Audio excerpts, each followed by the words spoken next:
Alors, bonjour à tout le monde. Je vais couper la caméra. Finalement, c'est le son qui est peut-être plus intéressant. Donc, je remercie la filière Marie de m'avoir proposé de faire ce topo.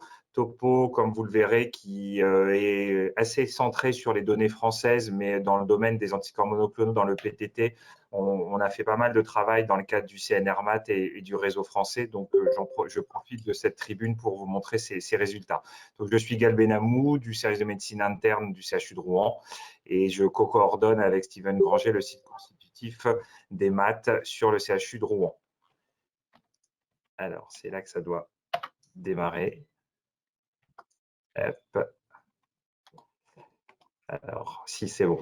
Donc, mes liens d'intérêt, les voici. Alors, les maths, classiquement, comme vous le savez, c'est un syndrome clinico-biologique. C'est une vieille diapositive, mais qui fait toujours un peu son effet. Je pense pour les plus jeunes, c'est important. Donc, un syndrome clinique et biologique, regroupant une anémie hémolytique mécanique, une thrombopénie périphérique et une défaillance d'organes de sévérité variable. Et pendant très longtemps, on a séparé les maths avec le PTT d'un côté lorsqu'il y avait un déficit en ADAPS 13, ce déficit pouvant être héréditaire ou acquis, le syndrome hémolytique urémique en lien avec la toxine d'Escherichia coli, la chigatoxine, ou lorsqu'il y avait une atteinte de la voie alterne du complément, et puis d'autres entités qu'on a appelées les maths secondaires et qui font la grande majorité finalement des microangiopathies thrombotiques. Alors plus récemment, Jim George dans le New England, il y a maintenant 6 ans, avait proposé une classification qui est assez intuitive finalement, où dans ces microangiopathies thrombotiques, lorsqu'on s'intéresse au PTT, on retrouve bien les PTT dits acquis et héréditaires, mais également dans les maths liées aux anomalies du complément, on retrouvait les formes acquises et héréditaires. Ça permettait d'avoir finalement un certain consensus dans nos définitions. Alors, comme je vous l'ai dit, la majorité des maths aujourd'hui sont des maths secondaires en lien avec la grossesse, les médicaments, le cancer, les infections virales, infectieuses. Et vous voyez que dans les maths primitives à gauche, 6%, notre fameux PTT est bien une maladie auto-immune rare, immuno-hématologique notamment, puisque ça représente 3%. Alors, si on s'intéresse au traitement du PTT, je vous ai mis 2018-2019, ça c'est ce qu'on faisait avant finalement la révolution des anticorps monoclonaux qui sera la suite de mon topo.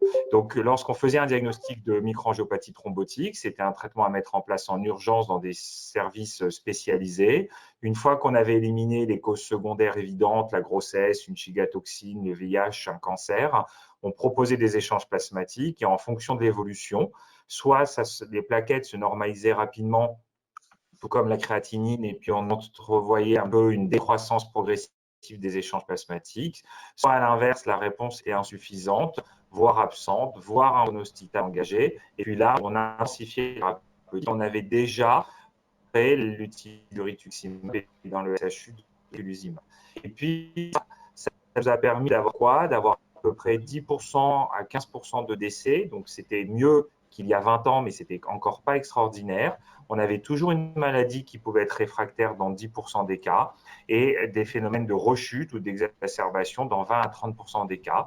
Et donc, ça, c'était finalement avant. Et on s'est posé d'autres questions.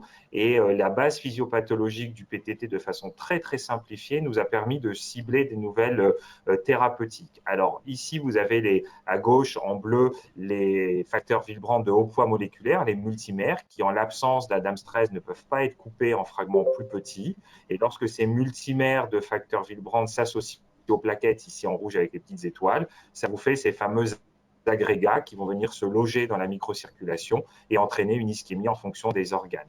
Et donc, d'un point de vue purement physiopathologique, la première étape a été de se dire, eh ben, il faut restaurer un niveau d'Adams 13 suffisant pour pouvoir couper ces multimères de facteurs Willebrand. Et donc ça, ce sont les grands volumes de plasma qu'on donne avec de l'Adams 13 exogène. Et actuellement, on a également des essais de phase 3 chez l'adulte d'Adams 13 recombinante qu'on est en train de tester dans certains centres français et internationaux. La deuxième piste a été de se dire, et les travaux de recherche en France ont permis de faire avancer cette connaissance, que ce soit les travaux de l'équipe de Gilles Kaplanski à Marseille, de Laurent Gillardin à Paris, ou ce que nous faisons régulièrement sur Rouen, a permis de mettre en évidence qu'au cours du PTT acquis auto-immun de l'adulte, on avait bien une auto-immunité, on avait bien plusieurs cibles thérapeutiques, on avait bien le lymphocyte B et donc l'intérêt du rituximab ou de ses apparentés, et ça sera une grande partie de mon topo, mais également une coopération avec le lymphocyte T, avec l'utilisation du cyclosporine. Et puis, il y a eu une espèce d'engouement sur les plasmocytes avec le bortezomib, notamment dans le PTT, avec des résultats qui n'ont pas été confirmés récemment. Et puis, le troisième axe, qui est le petit nouveau, l'arrivée finalement dans l'arsenal thérapeutique, c'était de se dire, si on n'arrive pas à restaurer suffisamment d'Adam-Stress pour couper les multimères, peut-être qu'en bloquant l'interaction entre les plaquettes et ces multimères de facteurs Willebrand, on devrait éviter la formation de nouveaux thrombis dans la microcirculation. Et là, c'est le développement du caplacizumab dont je vais vous parler par la suite également. Donc voilà les deux axes, le caplacizumab et le rituximab. Donc voilà de façon autre et schématique également ces deux anticorps monoclonaux sur lesquels je vais m'étendre un petit peu. Alors, le rituximab dans le PTT, on a des travaux français et anglais essentiellement. Donc, je vais vous présenter les travaux français en mettant également en perspective les travaux d'une équipe amie qui est celle de Marie Scully. Donc ça, c'est l'étude PTT Ritux 1, publiée en 2012 par le réseau du CNR. L'idée était de se dire, comme je vous l'ai montré au tout début, que lorsque les patients avaient un PTT en réponse suboptimale, c'est-à-dire les plaquettes qui ne montaient pas, la situation clinique qui ne s'améliorait pas, on proposait alors le rituximab sur un schéma renforcé J1, J4, J7, J14. Le rapprochement des injections était lié à l'utilisation d'échanges plasmatiques qui diminuaient finalement la concentration de la molécule de l'ordre de 20 à 40%. Et donc, ce protocole-là avait été validé et les résultats, lorsqu'on les avait comparés au groupe Ritux- ici, on avait mis en évidence en haut à gauche qu'on réduisait le délai de normalisation des plaquettes de façon significative, qu'à J35, tous les patients qui avaient bénéficié d'un rituximab avaient normalisé les plaquettes, mais malheureusement, on s'était aperçu que le rituximab mettait en moyenne une douzaine de jours à agir. Et lorsqu'on regarde l'épidémiologie et le phénotype des patients qui décèdent, notamment d'un PTT, la survenue de décès arrive essentiellement dans les 7 premiers jours. Donc, l'idée d'utiliser le rituximab de façon plus précoce a forcément germé. Et nos collègues anglais qui avaient publié 1 an plus tôt leurs premières données sur le rituximab ont ressorti leurs données en mettant en évidence dans leur cohorte rituximab versus une cohorte historique en pointillé, que lorsqu'on utilisait du rituximab en frontline, comme ils l'ont appelé, on avait une amélioration des différents paramètres de critères de jugement, de normalisation des plaquettes, et surtout, on évitait la survenue de rechute pendant 18 mois. Néanmoins, lorsqu'on regarde de près cet article, le frontline des Anglais, c'est finalement dans les 72 heures du diagnostic, et ce n'est pas forcément au tout début. Donc, néanmoins, l'idée de débuter le rituximab est apparue comme, de débuter plus tôt le rituximab est apparu comme étant une solution. Alors, nous, on avait travaillé également au CNR sur un schéma modulé de l'injection de rituximab, un peu sur le schéma vascularite, en disant que finalement, en monitorant les lymphocytes B, on n'avait peut-être pas besoin de faire nos 4 injections. Donc ça, c'est quelques années après, on avait fait exactement le même schéma.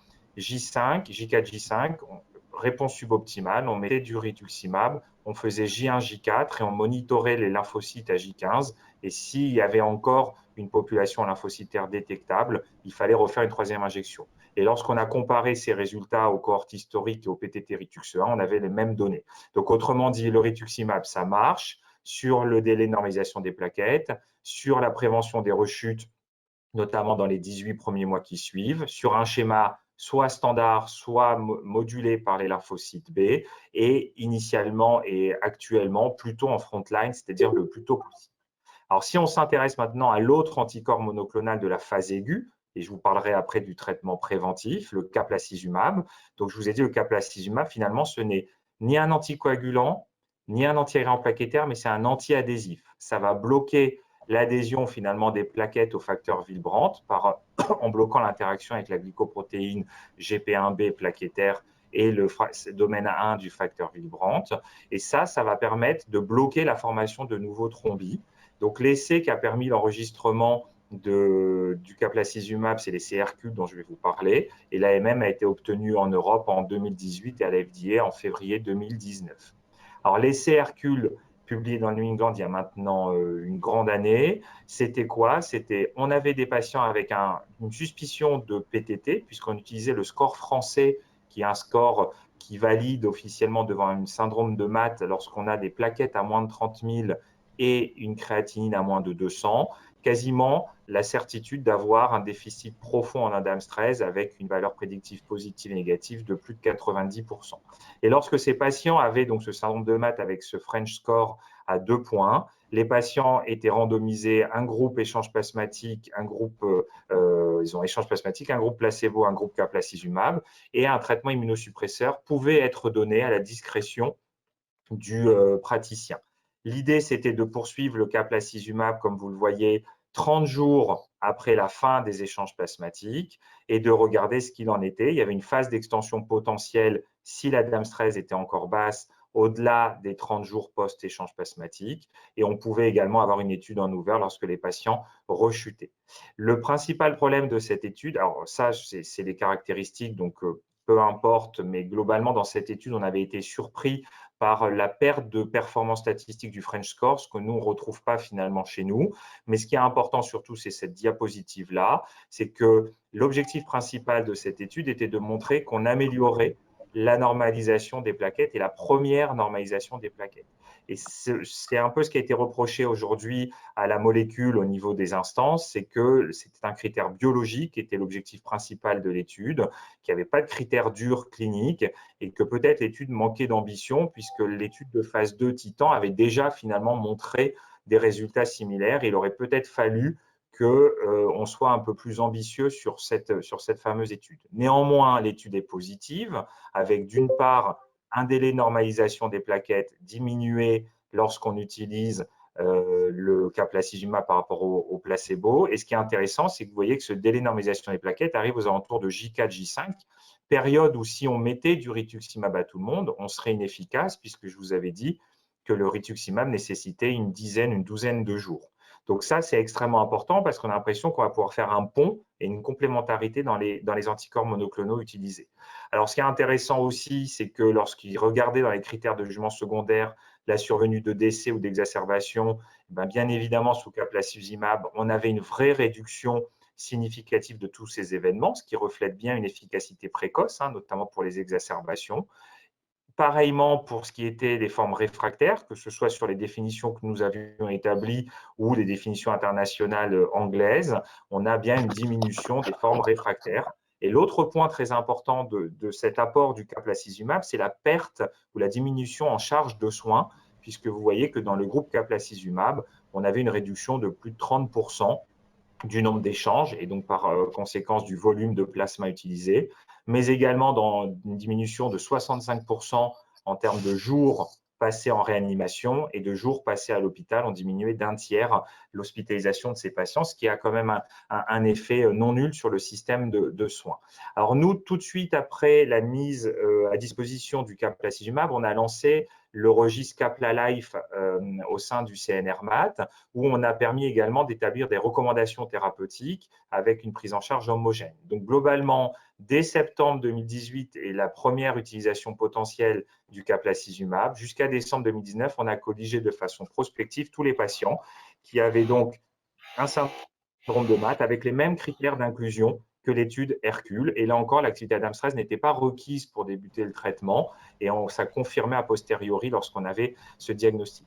Le schéma thérapeutique proposé, le papier vient d'être accepté dans Blood, on l'a appris il y a une quinzaine de jours, c'était les recommandations nationales de prise en charge thérapeutique aujourd'hui. C'est-à-dire on a aujourd'hui une suspicion de PTT, on débute la corticothérapie des échanges, on débute le caplacizumab et dès que possible, on met en place le rituximab, idéalement dès J1 ou J2 si notre French score, donc le score prédictif du déficit en Adams 13 est égal à 2 ou supérieur à 2, et peut-être de façon un peu décalée si on a un doute et qu'on préfère attendre l'arrivée de l'activité Adams 13. Et donc, lorsqu'on prend l'ensemble de notre étude, finalement, sur les 139 patients pris en charge sur cette période-là, on a pu en retenir 114 qui avaient été traités par caplacizumab. On a des gens qui ne croient pas au caplacizumab, qui n'utilisent pas, ou il y a des pharmacies dans lesquelles ce n'était pas disponible.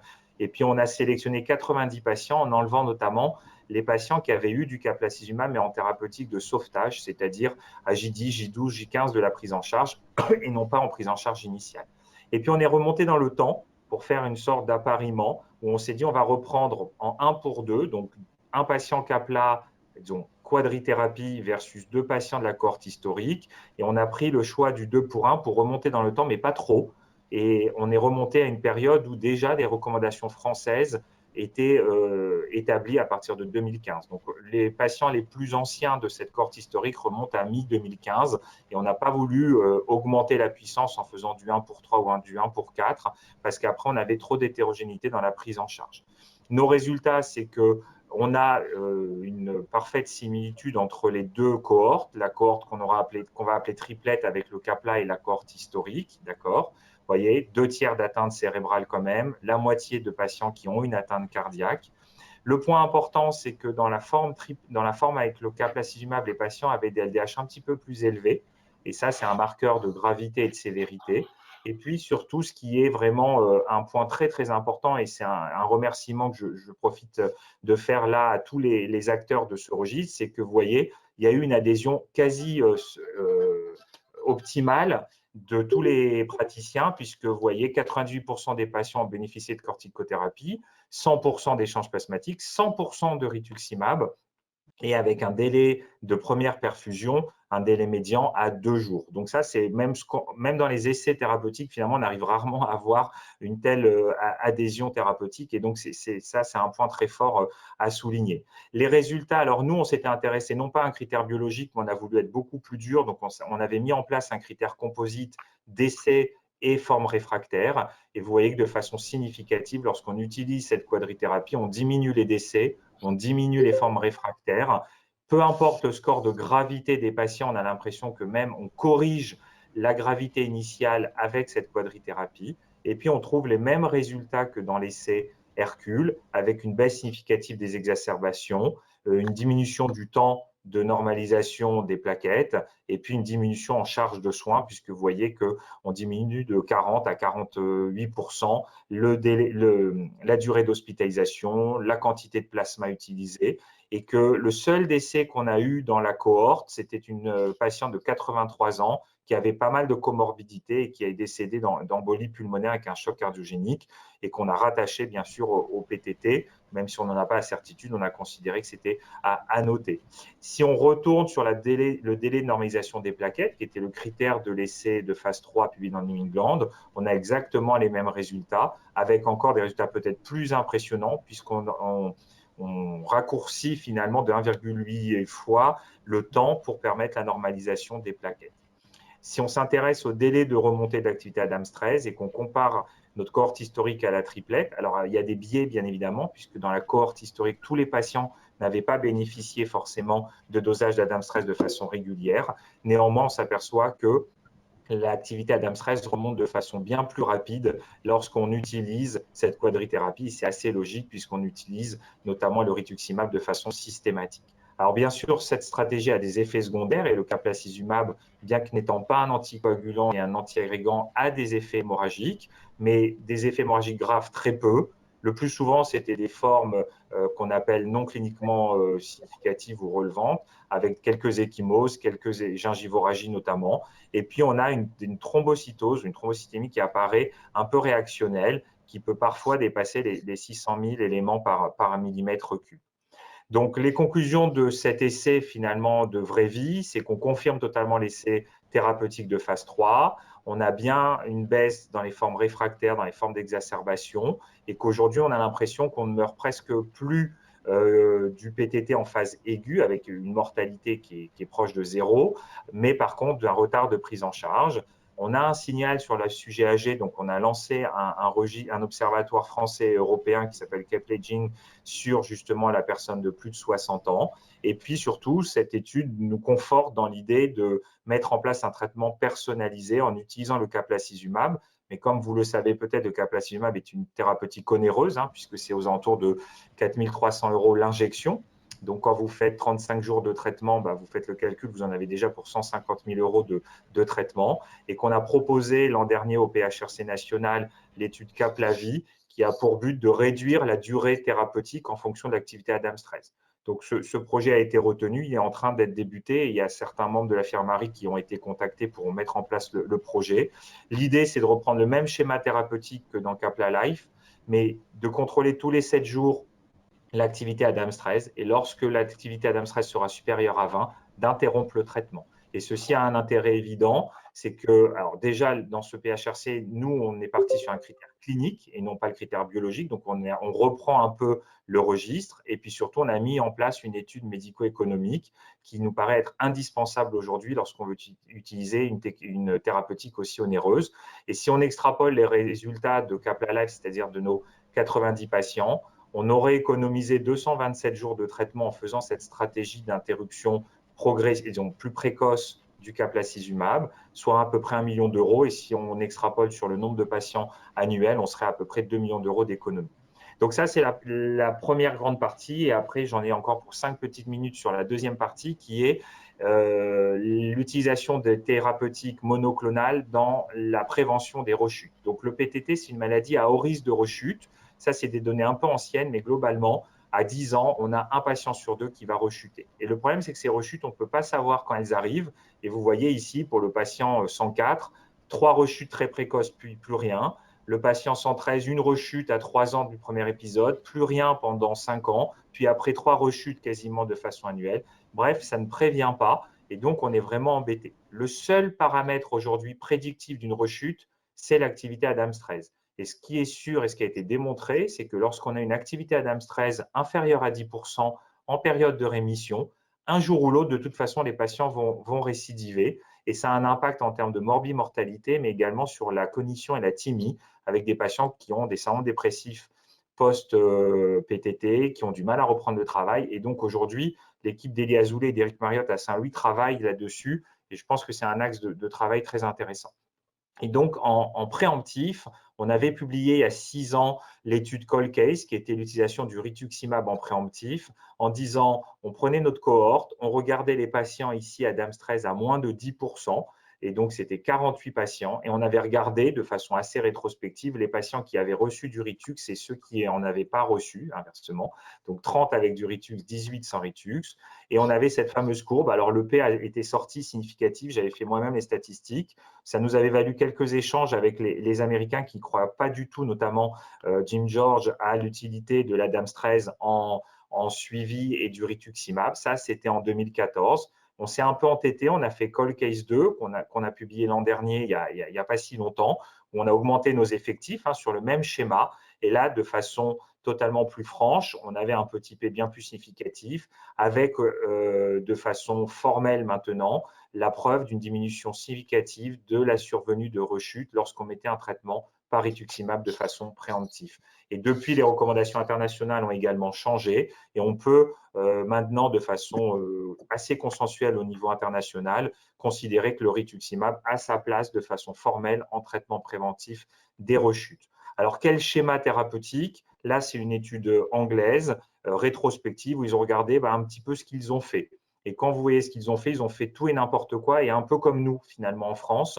Donc, soit ils ont utilisé la dose dite standard, 4 injections à 375 mg mètre carré, soit une dose réduite, soit une dose intermédiaire, soit encore d'autres doses. Et dans les autres doses, il y avait un petit peu de tout. Un peu la dose des internistes où on fait 500 mg une fois et on voit ce qui se passe, un peu comme dans certaines vascularites. Et puis, le résultat de tout ça, c'est quoi? C'est que peu importe ce qu'on utilise, ça marche. Donc aujourd'hui en France, on n'a pas de recommandation formelle sur le schéma utilisé. Ce qu'on sait, c'est que si ça ne marche pas au tout début, il faut parfois intensifier la stratégie thérapeutique. Donc voilà un petit peu les données sur les anticorps monoclonaux qui sont validés. Les 3 prochaines minutes avant de finir, alors non, pardon, excusez-moi, il y a aujourd'hui ce papier-là qui est une alternative de l'utilisation du rituximab en intraveineux, qui est un papier publié de l'équipe de Saint-Antoine, donc de Paul Copeau, qui vient d'être accepté, où ils ont utilisé le rituximab en sous-cutané à la dose de 1400 mg en une fois. Et quand vous regardez ici l'activité Adams 13, l'évolution, donc là on est à baseline, et donc quand vous regardez ici, on voit bien une diminution significative, une amélioration significative de l'activité Adams 13 sous ce traitement avec une seule injection, 1400 mg, et le délai médian avant une réinjection est de 18 mois. Donc on a bien ce fameux plateau de 18 mois lorsqu'on fait du rituximab en préemptif, ça marche. Donc aujourd'hui, on a une alternative à la voie intraveineuse qui est la voie sous-cutanée. Et donc juste les quelques perspectives pour finir, ça c'est des travaux de recherche qui sont faits chez nous, mais c'est simplement parce qu'on utilise d'autres anticorps monoclonaux. Donc on a aujourd'hui un modèle de microangiopathie thrombotique immunologique. On prend les anticorps des patients à partir de la première poche de plasma, on l'injecte à la souris, on rajoute du facteur Willebrand ici recombinant, on crée de la MAT, on crée du PTT, peu importe. Et on a surtout, ce qu'on a montré, c'est qu'on a un impact cardiaque très important avec une baisse de la fraction d'éjection, une baisse de la fraction de raccourcissement au niveau cardiaque de nos petites souris, avec des données en IRM, avec des troubles de la perfusion microcirculatoire ici. Donc ça, c'est le groupe rouge qui nous intéresse. Et on a surtout mis en évidence une voie de signalisation assez intéressante. Donc le papier en préparation, c'est une de mes thésards qui travaille dessus, où on a mis en évidence, alors ça, c'est dans le modèle génétique dont je ne vais pas forcément vous parler, mais dans le modèle auto-humain ici, on a bien une augmentation de l'activité de cette voie de signalisation. Alors, je ne vous montre qu'un seul résultat, mais peu importe. Et donc, on s'est dit qu'on allait, en utilisant du monoclonal, mais ciblant l'IL1, on allait peut-être avoir des améliorations. Donc, on a des données sur le Gevocizumab, on a des données sur l'anakinra actuellement.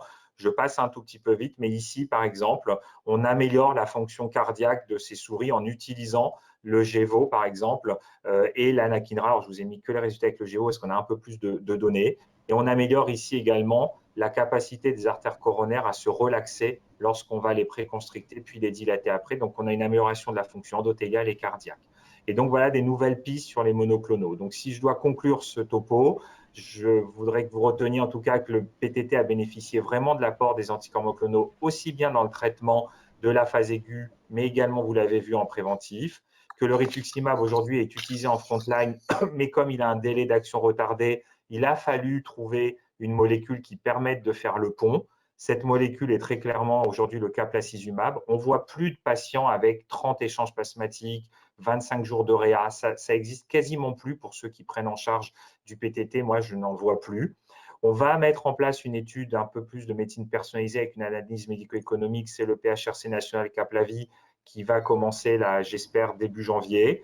On a des essais, bien sûr, sur les recombinants, et ça, ce n'était pas le sujet de mon topo. Et puis, voilà, quelques cibles thérapeutiques grâce à la recherche translationnelle, notamment des monoclonaux anti-L1 et quelques monoclonaux sur le TLR4. Voilà, tout ce travail peut se faire grâce au réseau du CNRMAT et vous avez les principaux correspondants. Je vous remercie.